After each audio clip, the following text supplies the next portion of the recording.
Welcome to If It Doesn't Feed You, Don't Water It, a wellness podcast for women of color. My name is Nayamka Roberts-Smith, and today I'm your host. I'm always your host, not just today, but today definitely.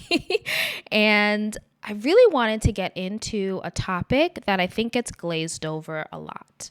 And that topic is friendship breakups.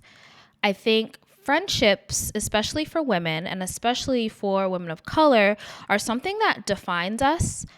I think that might be because we come from more communal cultures where, your mom's best friend is your auntie. She's not just your mom's best friend. And your mom's best friend's kids are your cousins. And sometimes, even for us, our cousins are damn near like our siblings. And I think because, women are a group of people in society that kind of have always had to be the caretakers and the nurturers, we just extend that to each other outside of our familial groups. But also we've needed friendship to survive. I believe that friendship is not just peripheral. They're not just like outside relationships that can come and go, and that romantic relationships are our core most important relationships. I don't agree with that idea at all. And I've also found that because I've always had very strong female friends, that I have been less inclined to need or seek out or have to fill that void with the men that I'm dating. I mean, I'm married now, so but even still, when I reflect, I think having really strong female friendships makes my relationship with my husband. He's been my husband for a year. So even in the 7 years that we were dating prior to that, having female friends put less of a burden on him to have to be everything, to have to shoulder every single thought, whim, meme, post that I had, I don't think it's fair to expect one person to be your everything. And I also believe that, again, that friendships carry us through life, right? Like friends are here with us through different parts of our lives. They're here with us through graduations, through freshman year, through breakups, through pregnancies, through divorces. Like your friends are integral to who you grow up to become. They're integral to your childhood and to your adulthood, because I find them to be, I don't want to say crutches, because that almost sounds like they are not valuable or like you're just leaning on them. So I wish I could think of a better metaphor off the top of my head, but you need your friends to survive. They literally hold you up. And I think in a lot of ways, we don't put that type of effort that we put into romantic relationships. There's much less advice about friendships. There's much less books written about friendships. And I think we're really missing out there. But instead of talking about friendships, I wanted to talk specifically about friendship breakups, because again, If It Doesn't Feed You, Don't Water It is a wellness podcast. And I think not being honest or having clarity on why a friendship may not last, what causes a friendship to not last, or how we prevent friendships from becoming breakups. I think not being honest about that and not being clear and, confusion in that area really harms us. They say that part of the reason women live longer than men is because we have strong, robust social communities that we are a part of. And even more so, childless, unmarried women live the longest and are the happiest, and it's often attributed to, again, strong, robust social friendships, but having people that take care of you just as much as you not having to take care of so many other people. And I truly believe that we, as women of color, will be healthier and happier when we put more effort and more focus on our female friendships. So with all that said, I wanted to talk about a few of my friendship breakups because I think that we often don't have any real resources on how to navigate friendship breakups. And in so many instances, I know I'm not the only person because I've seen people say this online all the time, that friendship breakups often hurt worse than romantic breakups. And again, I just think that is because friendships and those people who we call friends become like intertwined in our heart. There's such a huge piece of them that is a part of you. And because you've experienced so much of life together and oftentimes a lot of like formative parts of life and formative parts of your development, that not having them around can feel like a huge hole. So yeah, I want to go through my past friendship breakups and kind of talk about them with you and give you some of the life lessons that I've learned through them. Because now I think I'm a great friend. I do. I think I'm a really great friend. And I think I'm a really great friend because of all the lessons that I've learned through my friendship breakups. I'm absolutely not someone who, takes these instances and just say that like, oh, it was their problem. Oh, they were jealous. Oh, it was this, it was that. Like I'm very against the idea. Well, I have been most of my life very against the idea that a source of contention between two women is because of jealousy. Oftentimes it's you. And a lot of the times it was me. So I'll tell you all the times that I was wrong. But I'm absolutely going to be changing names for this podcast and to tell these stories, because a lot of these stories, parts of them are not mine to tell. And also because I still love and respect all these women highly. And that's just something about me. I'm just not going to tell people's business. You'd have to do a lot for me to tell someone's business. I'm a take it to the grave kind of person. I pretend, if someone says, pretend I never told you, I have forgotten by the time you're done talking. Like, it's not for real, but like as soon as I walk away, it's like I never had. What? You said who? About, I don't know what you're talking about. So I will do my best to tell these stories in the most respectful way possible for all parties involved. So the first friendship breakup I'm going to talk about is with me and a friend, Anne. Anne and I had been friends from third grade to about sophomore year in high school. So a really long time.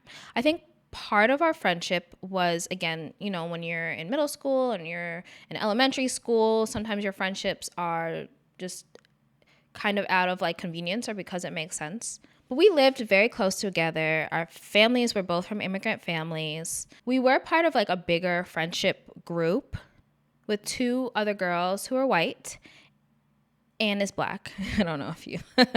And I think in a lot of ways we really clung together for safety. And I think that our parents liked that we were friends with each other, particularly because the wider community, we lived in a very like white area. And I think safety wise, and maybe our parents were just on the same page a lot because they were both immigrants. Now, Anne and I had a lot of little issues where we had different points of contention in our friendship and our relationship. But I think that's normal. We were both girls with very big personalities and very strong opinions, and that's just going to happen, right? So I don't think that it's necessarily wrong or negative that we had so many instances of us butting heads. And I think that's one of the first lessons that I learned in friendship is that like you can be friends with someone who you disagree with from time to time. I think that's good and I think that's healthy. And I realize that I like that in a friend. Like while I do think it's important that you have a lot of things that you agree on with someone, I think that the things that you agree on need to be fundamental, but all the other things are kind of hit or miss. But we definitely disagreed on a lot of very fundamental things. I want to highlight 3 specific instances where we had points of contention throughout our friendship. So the first time Anne and I got into a disagreement, from my memory, was when she got angry with me because I don't know how this came up or why it came up. Again, this is in 4th grade. So we are, how old are you in 4th grade? 9? We are 9.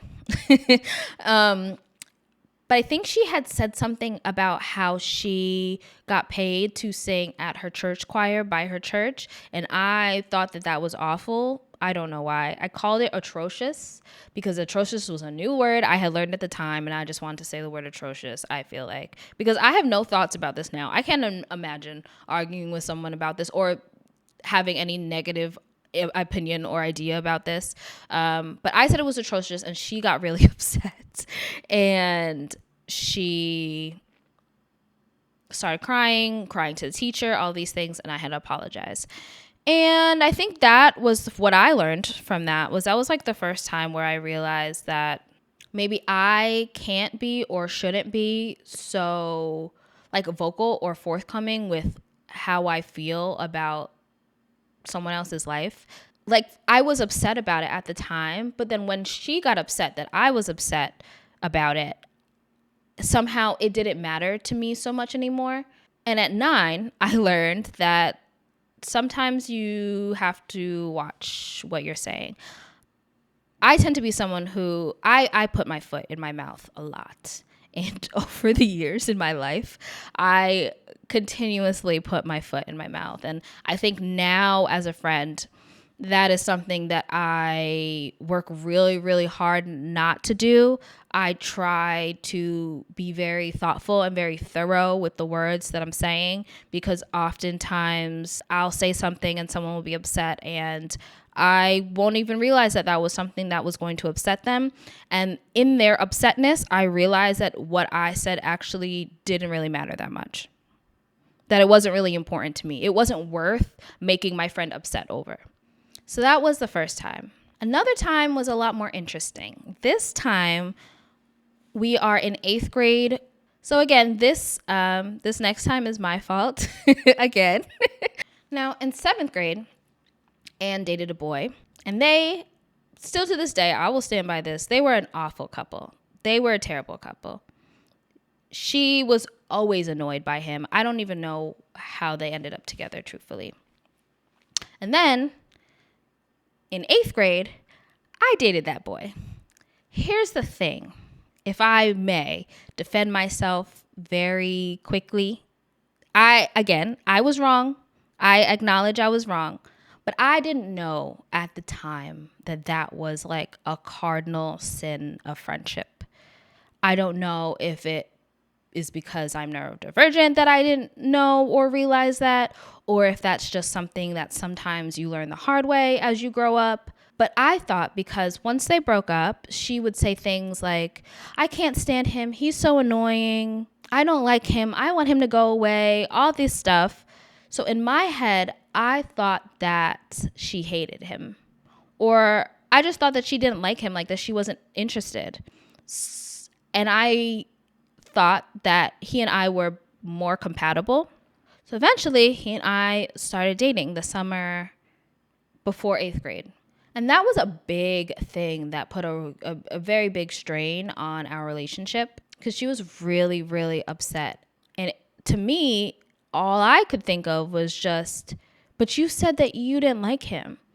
So I took that as her upsetness, meaning that she did like him. I don't think even now in hindsight that that's what her upsetness meant. I just think that she felt betrayed by me. And from that point on, I think that was the real pin in our friendship where it was never really the same after that. And what I learned from that was that, first of all, that, it's a cardinal sin. You're not supposed to date your friend's exes. Noted. Noted. Never do it again. I never did it again. But the second thing that I learned was something a little bit more subtle, and that is that people don't always mean what they say. Because she very much made it seem like she wanted someone to get him off her hands, and maybe she just didn't want that someone to be me. I don't know. Maybe I don't have full clarity on that. But those were the two things that I learned from that experience. The following summer, 8th grade going into 9th grade, there was another incident. And this incident, I know this all sounds so silly and childish, but we're literally in grade school, so bear with me.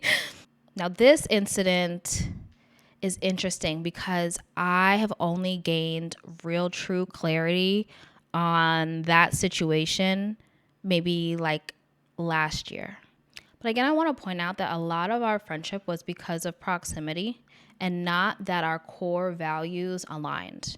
And I think that our core values being misaligned is the real reason why we are not friends, but also the reason that those little mishaps kept happening. So in this situation, our mutual close friend had a party.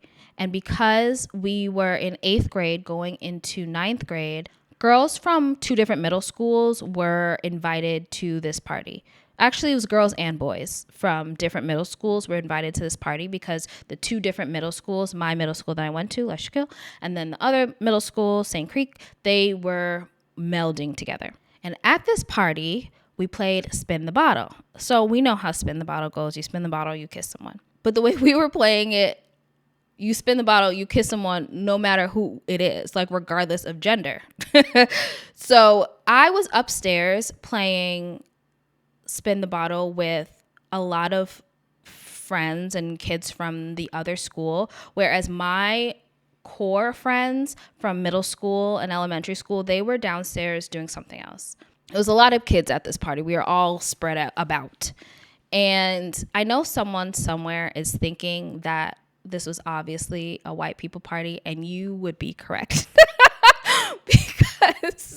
because in hindsight, I can't imagine having this many horny middle schoolers just running about your house co-ed, doing all kinds of whatnot, truthfully.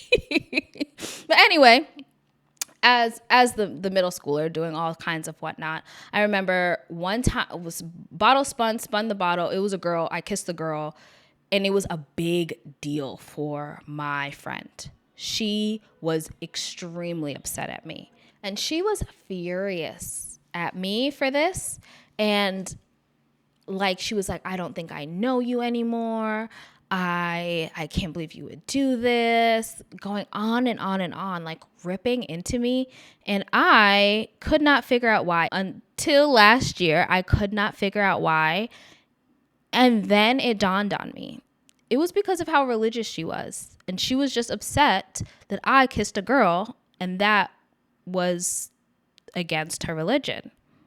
I can't believe it took me this long to figure that out. But again, values just didn't align. And again, I don't think she's an awful person for this. But that hurt me because I felt like I didn't do anything to her, you know? So that being a cause of my friendship with her being strained hurt a lot.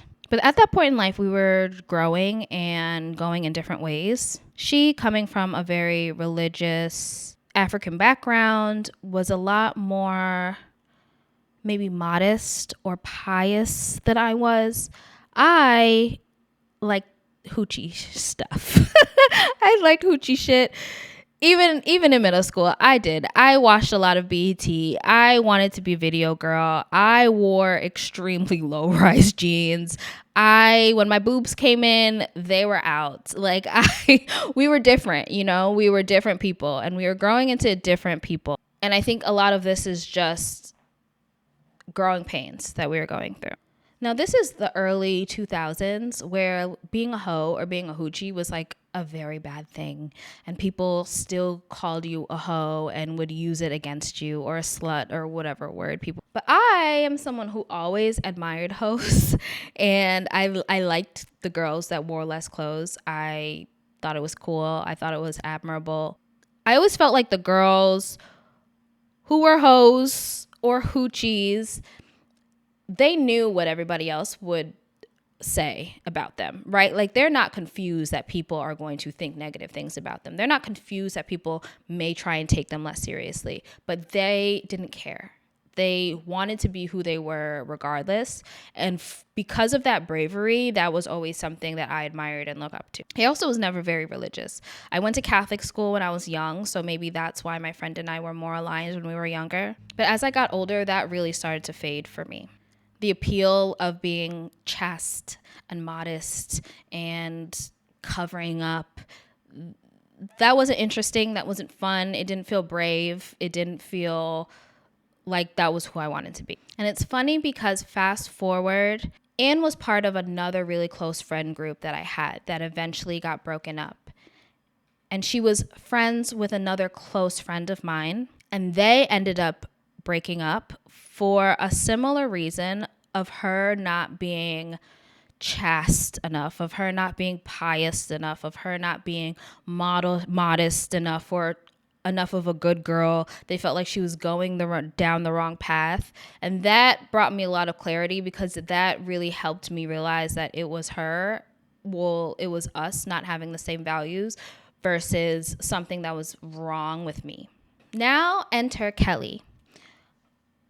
When Anne and I stopped being super close in high school, Kelly and I became very close again. Remember, this is a name change. So now we're in high school, right? And now this next friendship breakup for me happened the summer after senior year. But I have to start painting the picture from around 16, sophomore year. Anne and I stopped being super close friends, and I began being very close with this girl named Kelly. Now, Kelly and I became very close very quickly. And to this day, I'm actually very sad that we had a friendship breakup, because I adore her. I think she's absolutely wonderful. So from 16, 17, 18, Anne and I are like this. She's damn near my sister. Her mom is like my mom. We go everywhere together. We do everything together. Now, Kelly was dating a boy. This might get confusing, so I hope that this makes sense, because it was a big circle of madness. How do I even tell this story? Okay. There's a lot of characters involved. Anne and my friendship has mostly dissolved. Like, we are friends maybe up until 16, but after that, we definitely don't spend a lot of time together. We're in a same friend group.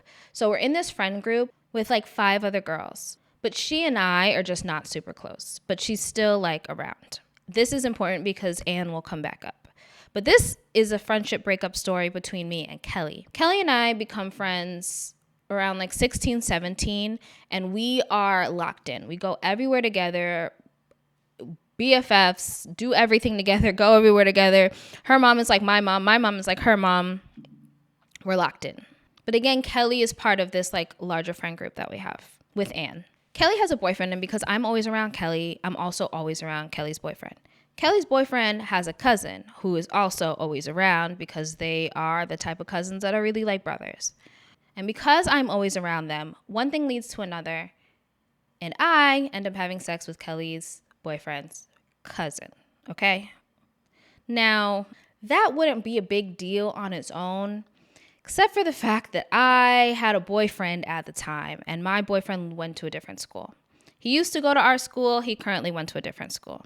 I need to also note that you do not need to feel bad for this boyfriend, because he was very abusive. So like, whatever, okay?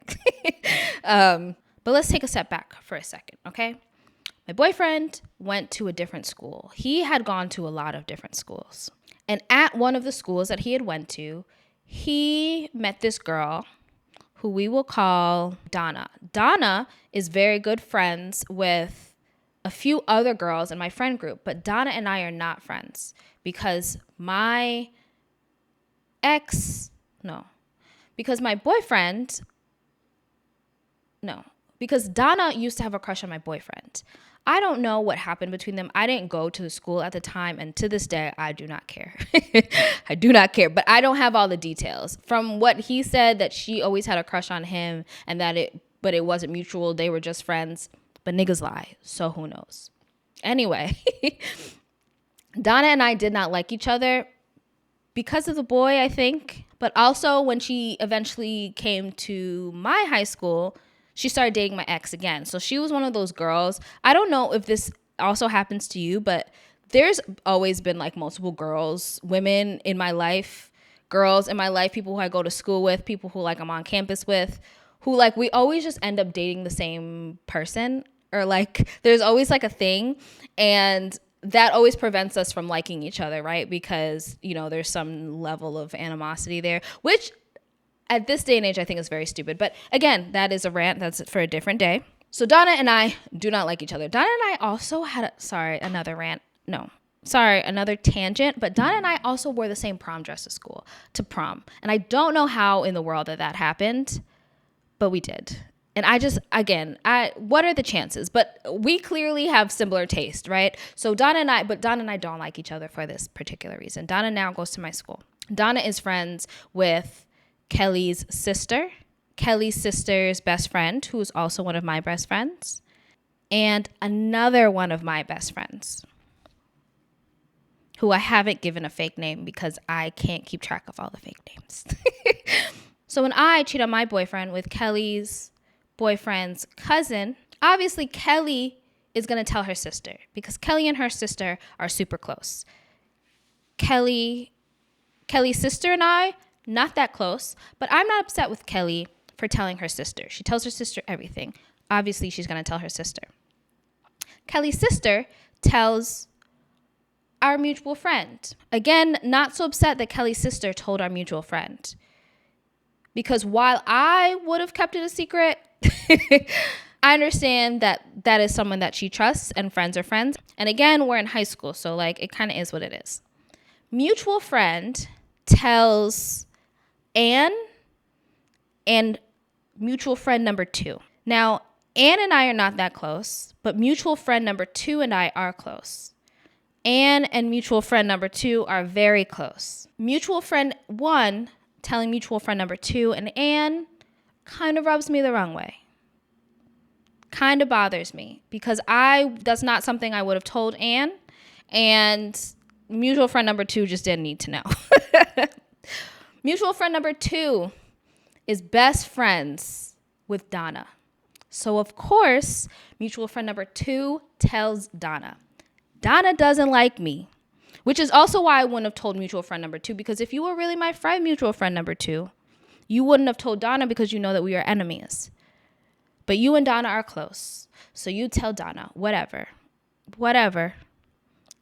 Actually, now that I think about it, I haven't talked to mutual friend number 2 since this happened, senior year of high school. Donna, of course, because she's always had a crush on my boyfriend, tells boyfriend.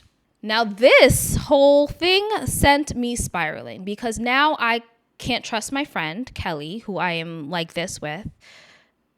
Not necessarily Kelly's fault because I don't really think Kelly did anything wrong per se for telling her sister, but the whole cascade of events of everybody just talking about me and then it getting back to my boyfriend made me furious. Like that shit pissed me off. But also, boyfriend broke up with me and was very abusive about it. And me, 18-year-old me, my whole world is crumbling, right? So like now I can't trust my friends. I don't have my boyfriend. He is being awful and mean to me in ridiculous ways. And I have no one to go to for this, about this, literally no one really to cry to lean on.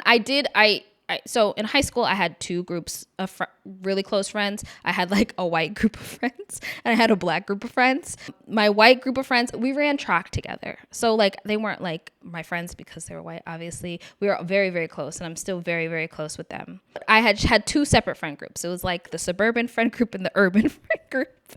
And my entire urban friend group had completely fallen apart. And I think the interesting irony of it just in general for me is I remember growing up in such a white environment. My dad telling me that my white friends weren't my real friends. And he didn't mean that in like a mean, malicious way, but he meant it. I think he was living from his past experiences where like he had white friends and when shit hits the fan, they kind of sold you out. And that is not only his experience, but that is a common experience. So I can't fault him for telling that to me. But I do think it's interesting and ironic that like, no, my white friends actually held me down and have always held me down. And it was my black friends who kind of turned on me. So I just always think that that's interesting. And I would love to talk more about, you know, my white friends and how great of friends that they are, and how they always held it down for me. Maybe I will. But let me get back to this friendship breakup number 2. I'm so sorry for the tangent. So yeah, everything fell apart for me senior year of high school. The snowball effect to that was that my high school boyfriend and I had a very tumultuous, toxic back and forth relationship for years after that because of the amount of guilt I felt from cheating on him. Like that level of shame brought me really, really low, and I accepted a lot of really, really harmful behavior from him because I just felt so bad. And then I didn't really have anyone to turn to about the situation. Just the tumultuous relationship between me and my boyfriend at the time made my track career plummet because junior year I was doing excellent. Like I was on top of like every score chart. Senior year I really struggled, and a lot of that was because I'm staying up late till like 3:00 in the morning, damn near begging this boy to forgive me. I don't have a solid core friend group, and I again like I said in the beginning, having a solid core friend group that really understands, because there were some things that like my other friend group didn't understand. And I leaned into them more. Even now, again, like I said, we're still very, very close. So that kind of chasm that I felt or was going through helped me lean into them more. But in the very beginning, I had to explain to them like the whole situation, right? Like they didn't really like get the gravity of like what was going on or like why it had happened. So I felt really alone. But back to Kelly, I was really upset that I felt like I couldn't trust her and that I felt like I couldn't be friends with her anymore. But I didn't say that to her. And that was like the biggest lesson out of all of this. Well, one of the biggest lessons, friendship lessons that I learned was that I didn't say this to her. So she heard through the grapevine that either that I couldn't trust her anymore or that I didn't want to be friends with her anymore or whatever she heard. I can't remember what I said. I can't remember who I said it to. But regardless, I didn't say it to her. So it's just hearsay, right? And she took that and was like, damn, I wish you would have said that to me. I wish you would have told me the truth. I wish you would have told me how you felt. I wish we would have talked it out. And I didn't have the words to bring that to her. I kind of just like wallowed in my own sadness and disappointment. But I think our friendship could have been saved or repaired had I said something to her. I mean, maybe not, because again, like I said, I put my foot in my mouth a lot and I say things sometimes a little bit too flippant that I should. So I don't know, maybe that conversation wouldn't have went well, but the conversation wasn't had regardless. And it could have been, and it should have been. So that was my biggest takeaway from that friendship breakup. And even to this day, that friendship breakup was very, very hard for me to heal from and shake. I probably didn't until I was maybe like 23, 24, years out of high school. Like it took me like 5-6 years to really get over that friendship breakup. Now I promise I will get to the things that I want you to take away and the things that I have learned from my friendship breakups. But I want to tell one more story of a friendship breakup because I think this is probably the most recent one that I've experienced. And I feel like this friendship breakup is a lot more layered than the previous ones. This is my friendship breakup with my friend we'll call Faye. And Faye and I became friends freshman year of college. And again, we're part of a bigger friend group. That's 4 of us. But this story takes place 5 years after that. So of course we have a group chat, because who doesn't have a group chat? And me and one of our mutual friends in the group chat, we'll call her Pink, live in the same city. This is after college, and we're going to go out. So because we live in the same city, we went out all the time, and she and I were really, really close. We had like a sister like dynamic, and sometimes we kind of like pick at each other, right? So this particular day, Pink wanted to know if she was supposed to wear heels to this event. And she does this all the time, right? Where she'll ask if she should wear heels, or she'll ask what I'm wearing, and I'll tell her what I'm wearing, but then she'll complain either that she doesn't match what I'm wearing because she chose not to, or that she does match what I'm wearing but that she's uncomfortable. And this had happened before, and I was fed up this day. And I was like, I'm wearing heels, but you can wear whatever you want, because I know that she doesn't like to wear heels, and I knew that she didn't want to wear heels, but she would wear heels as to not feel left out. But if she did that, she would complain, and I was annoyed. So my answer to her was really snippy. Like I said, I told her, I'm wearing heels, you can wear whatever you want. But I know that I didn't say it that nice. I didn't say it particularly calm. I definitely, it was obvious that I was agitated. And I said this in the group chat. So my other friends saw that I said this to her, right? So outside of the group chat, Pink messages me and she's like, why are you talking to me like that? And I was like, you know what? You're right. I said that rude and I'm sorry. I'm just frustrated because you do this all the time and there's no winning, right? Like you either wear what I wear and you're uncomfortable, or you wear what you want to wear and you feel left out or not pretty or whatever it is. And I was frustrated, and we talked about it and we handled it outside of the group chat. Pink was always very good about confronting me when I said something that she didn't like. And I've always appreciated her for that. So we had that conversation. You're right. I'm sorry. I didn't mean to talk to you like that. I was just irritated from times before, whatever. We squashed it. But we squashed it outside of the group chat, right? That's important. This was early on in the day. So later on that evening, I asked my friend Faye a question. And the question I asked her was about like revenge porn laws, because this is random as hell. But back in the very, very early days of Twitter, men would post revenge porn of girls all the time. And I would screenshot the posts for the girls, DM them the posts, look up the laws in their state about what the revenge porn laws were, figure out what state he was in, figure out what state she was in, figure out what she could do about it. I don't know why I used to do this. I used to do it for strangers. I remember one time I was on the phone with this girl, stranger girl from Texas, whose boyfriend, I don't even know if it was her boyfriend, some guy posted like a bunch of nudes of hers, and we were on the phone and I was like trying to talk her down and calm her down for like hours. Again, she was a stranger. I don't know why I used to do this. Anyway, it's just something I used to do. And I don't know, I was just trying to be like a feminist warrior. I don't mean to say it flippantly. I think it was a good thing that I was doing, but in hindsight, I'm like, you were really in these people's business. I just felt like they needed a friend, and I was a good person to do that since I knew about revenge porn laws. Anyway, so I asked Faye, I'm like, if someone is, in order to sue someone, what state do they need to be in? Do they need to be in your state, or is it your state laws, or is somebody else's state laws? And that's what I had asked her. But I think because I was mean to her friend earlier that day, our mutual friend, she was already irritated by me that day, right? So I asked her, and she said something like, oh, it depends. And I was like, okay. And then I kind of gave her like a little bit more of the situation. And then she was being really snippy at me. And I'm like, okay, why are you talking to me like this?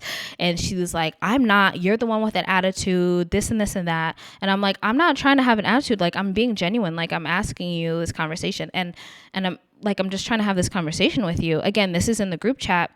And again, to this day, I'm pretty sure it was because I gave Pink an attitude earlier that day, and she was on Pink's side about that situation, even though Pink and I squashed it. But maybe she didn't know that Pink and I squashed it, and that we had moved on, and that we were still going out that night, and that we were fine.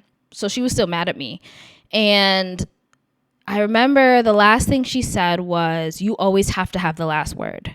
So I didn't say anything. I stopped talking because I'm like, okay, if I always have to have the last word, then I won't say anything. Fine, you got it. And that was literally the death of that group chat. We never spoke again in that group chat ever again. But I remember vividly that this was February.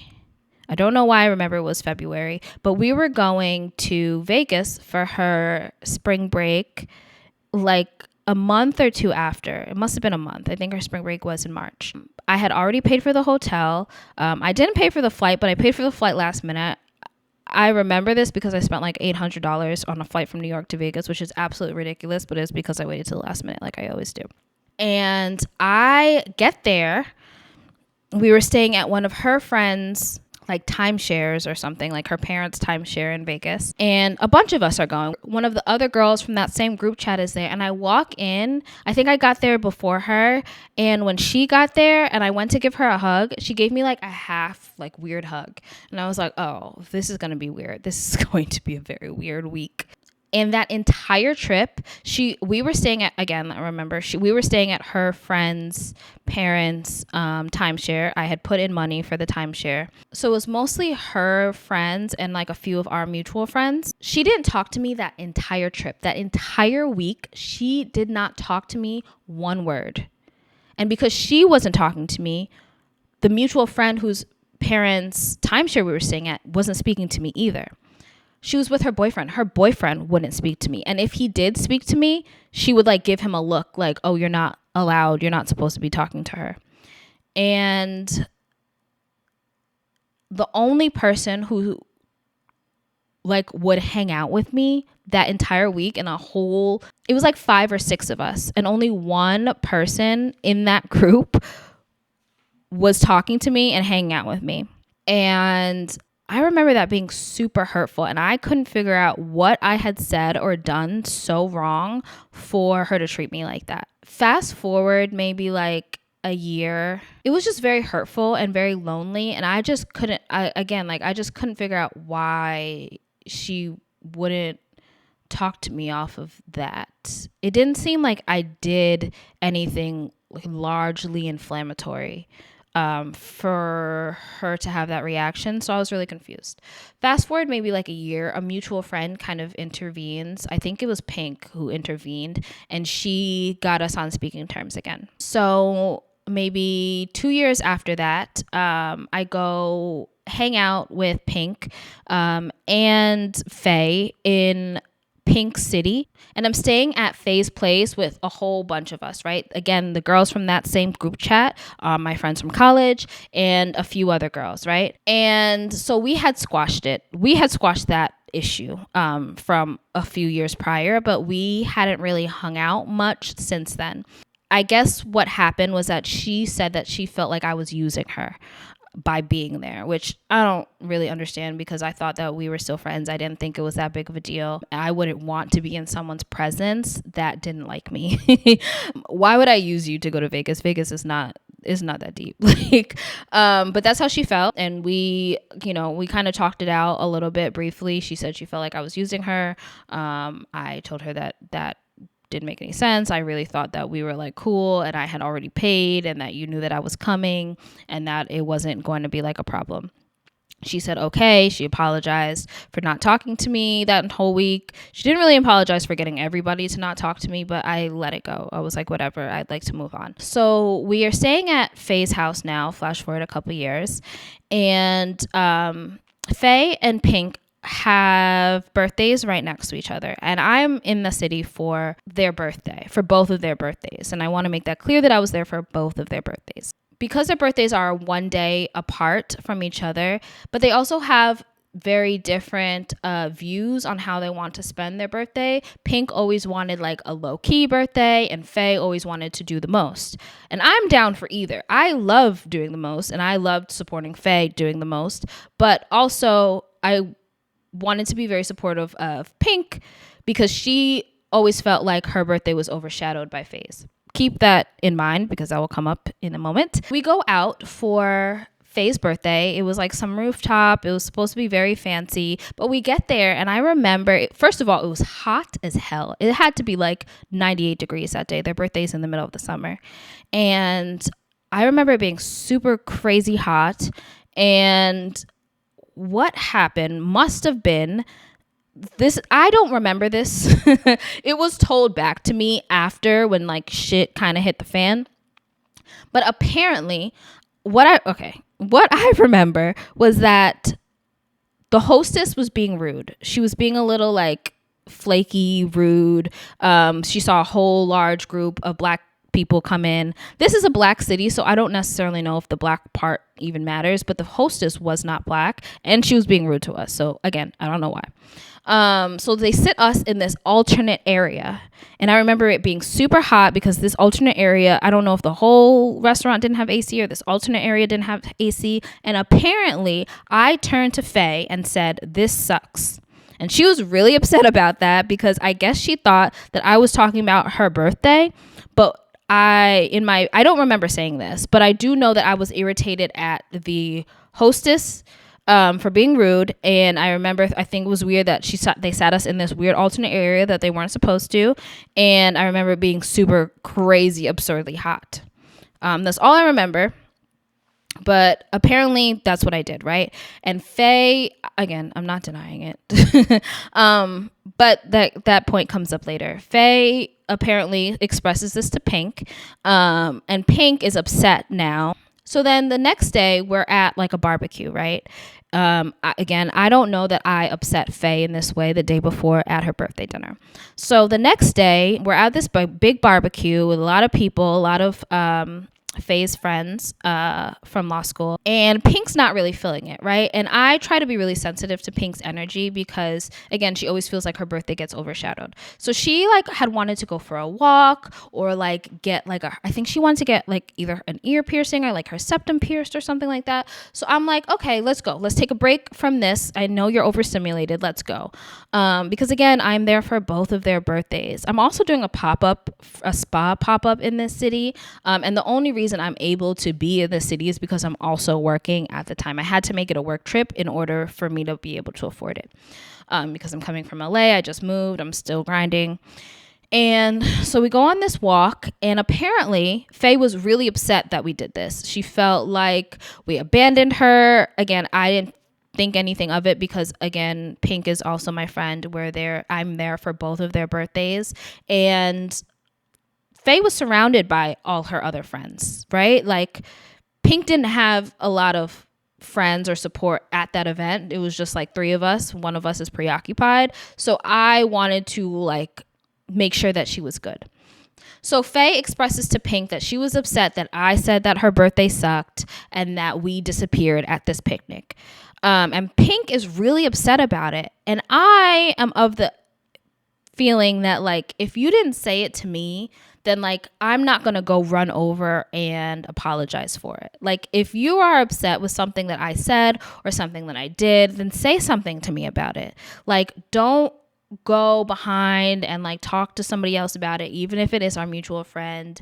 Don't like say it to me, because how can I believe that you're actually upset about this thing and that it's worth me apologizing for if you don't say it to me? I took the lesson of me not saying I was upset to Kelly, and I really learned when Kelly and I stopped being friends that if you are upset with your friend, you need to bring it to them. And I have always kind of taken that to heart. And in that moment, I felt very sure and steadfast that like if Faye was really upset with me and she cared about our friendship and wanted to mend it, that she would bring it to me. And she didn't. So I was just like, oh, well, if she wants to talk to me, cool, I'm here. If you don't, that's fine. But I'm not going to go run to you apologizing for something that, number one, I don't even remember doing, first of all. Not saying that I didn't. Probably did. But again, I don't remember. So I can't really speak to it, right? And 2, you're misconstruing it in a way that is not even like the case, that doesn't feel friendly. Because if we're friends, I feel like you wouldn't take my words so like harshly or negatively. Obviously I'm not saying your birthday sucked. Like, why would I say that, you know? And what does that even mean? Anyway.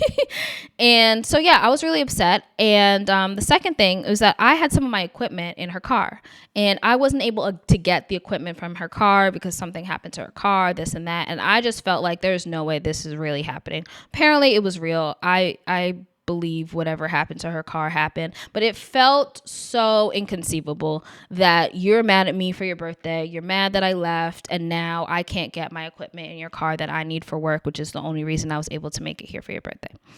So now we stopped talking after that. That was like the end of that. And fast forward years later, we're still not talking, maybe like a year and a half. We're still not talking. And it is killing me inside. Like, it is really eating me up that she and I are not friends. And I can't figure out why. And I message her and I ask her, I sent her this whole long text message. Like, what did I do to deserve this? Like, why are you so angry with me? Like, what happened? Like, what what did I do? Like, what do I need to change moving forward? Like, can you talk to me about what is going on? And all she said was that I thought that you were using me and that you weren't going to come. And when you did come to the event, I was shocked. And that was that. And I forgave her. But then fast forward, when I felt like she abandoned me, like in her own city, we kind of just stopped talking after that, because after so many instances of like this type of contention, I just realized that that was a friendship that I had to let go, and that we weren't on the same page, and that we maybe didn't value friendship the same, and that we didn't value our friendship with each other the same. And that is not a we don't talk very much now. We follow each other on social. I see her doing well and I wish her well. And I'll comment, I'll support her always. But I realize that that is just not a very close friend that I need to have. And even now, it's like no ill will, because I just don't have the energy to carry that in my heart. But I just felt very almost abandoned in that friendship, where I was trying and caring and I wasn't getting the same level of trying or caring back. And I had to just let that go. I had to abandon it, and I had to let that go. I had to step back from that friendship. But that leads me into the several lessons that I've just learned over the years of dealing with friendship breakups. I've observed even more friendship breakups than these ones, my own. And again, like when you're super, super close with someone in this way, I think in some instances, it might be inevitable that that closeness becomes contempt, or that closeness becomes resentment. Maybe resentment is a better word. Because if you leave so much unsaid, then person A that you're upset with can never explain it or like give you their point of view. And in the reverse, if you don't go to your friends about why you're upset, you're not allowing for an opportunity to mend that friendship. So the first biggest lesson, I think, is communication. When you are upset with someone, like, you need to tell them, because otherwise they don't know. And I do see a lot of memes like, I don't need to tell you what you did. You know what you did. No, you need to tell people what they did. Because if you value that friendship, you need to tell people what they did. If you don't value it, I think maybe you should still tell them honestly, and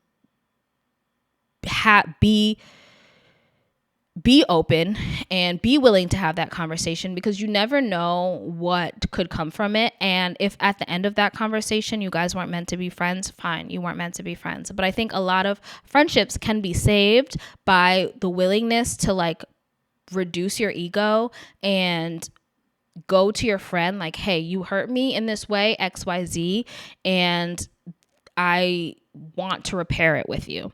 Being conflict avoidant, I think, harms more relationships than it helps, because those conflicts are supposed to give you an opportunity to like build stronger bonds. And if those stronger bonds are never built, obviously those become weak spots and those spots snap. So that's one of the really big takeaways that I've just learned through all of these years is communicating when you are upset with your friend, and making sure that you are willing and receiving of other people telling you when they are upset, because those instances don't necessarily have to be breakups. Another thing that I learned, another lesson is give your friends second chances. I'm very big, honestly, on giving friends second or third chances. I don't really give men second or third chances, but friends, I absolutely think that you should. And I think so because we're all learning and growing, right? And I just refuse to believe that a friend of yours is going to have malicious intent. I know a lot of people may disagree with that, but I do think that I believe in the goodness of people. And I think that your friends do like you. And I do think your friends do care about you. And if they, bring you their issues and you guys talk about it, it doesn't have to be, again, it doesn't have to be a cold, hard cutoff. It can be, let's talk about this, give the friendship a second chance. And honestly, in all of my friendship breakups, when I was wrong, all friends were willing to give me a second chance. And even when they were wrong, I'm even still always willing to give them second, third, fourth chances. Because truthfully, honestly, I just don't see why not. Like, yes, you could get hurt again. Sure. But like, you could also get hurt by like your current friends. You can get hurt by anyone. I don't know. I just don't think like being hurt by someone is like this awful, evil, damning thing. I think oftentimes we are hurt just by our own preconceived notions, by our own lack of communication, by our own biases, by a lot of things. And like, it's not the end of the world. And I think that our friendships are more valuable than that and should be able to handle some level of hurt and then repair. Like, obviously the repair has to happen. But I do think we should be more willing to give our friends second, third, fourth chances. I think our lives would be richer for it, truthfully. I hate the quote, give your homegirl as many chances as you gave that nigga, because I think sometimes we give niggas too many chances. So like, I don't think that should be the standard. But friendships matter. Like, those relationships matter. And like, I think in reconciling, that friendship could be just so much stronger, and that you know so much more about them, and you know so many other better ways to love them, and they know better ways to love you. And I don't know, that's kind of beautiful to me. I don't know if that's like a toxic way of thinking, but it is very beautiful to me. I think another thing that I've learned is that it's really easy to misconstrue someone else's intentions. It's easy to misconstrue body language. It's easy to misconstrue tone of voice. So ask for clarity from your friends, especially as women of color who, like, there's like a societal bias around the way that we act, right? People already always think we have an attitude. People already think that we're always being mean. People already think that, they have these negative preconceived notions of us. And I think that we are immune to this bias because it happens to us. But we're also very susceptible to the bias as well. And where you look at a girl and you think, why is she looking at me like that? But in reality, she just has a resting bitch face and she likes your shoes. Like, you've been on the receiving end of that. And I think that we forget that we are not to dish out that same type of energy. And it takes work. It takes work to rewire it, because we live in a society where that is the norm and that is accepted. But I think that it's worth working on and rewiring. And in that, we need to ask more questions from our friends. Like, why did you say that? What did you mean by that? Give people the benefit of the doubt. Give your girls the benefit of the doubt. Believe that they have your best interest at heart. I think that is the foundation of a really good friendship, because in a lot of times people thought that I didn't have their best interest at heart. When I did, I just misconstrued the situation. I think another lesson that I've learned is that it's not always about you. It's not always about your ego. They're not always doing something to spite you. They're not really doing something to harm you. Like, people are so deep and multifaceted and confusing. Like, being a human is confusing. And I think this goes back to, said it before, give people the benefit of the doubt. You can't assume that someone's intentions are negative. Just by living life and just by being a human, we are constantly encountering situations that we've never been in before. And we're being forced to act when we don't really know what to do. Like, we're all living life for the first time. And I really think that we should give each other grace a lot more than we do in friendships. And lastly, my biggest takeaway is I think sometimes we just need to reshuffle our friendships. If a friendship feels like particularly stressful or contentious, we don't really have to cut that person off. We can just, I don't want to say fall back, but we can reshuffle our friendships and understand that like maybe this friend isn't the everything friend. Maybe this friend is just the going to the movies and going shopping friend. Maybe this friend is the cry when you're upset friend. Maybe this, like, not everyone can be everything in every point of your life. I think it's okay if we grow apart, but sometimes we can grow apart and we can grow back together again, and allowing space for reshuffling, I think, is really important in maintaining our friendships and not putting so much pressure on them all the time. And even in being like in so many friend groups, I've seen people grow closer to others in certain points in their life and grow closer to other friends in certain points of their life. I think it's better to just take people for what they are, where they are, give them grace, and reshuffle if that's really what you need to do in order to maintain that friendship.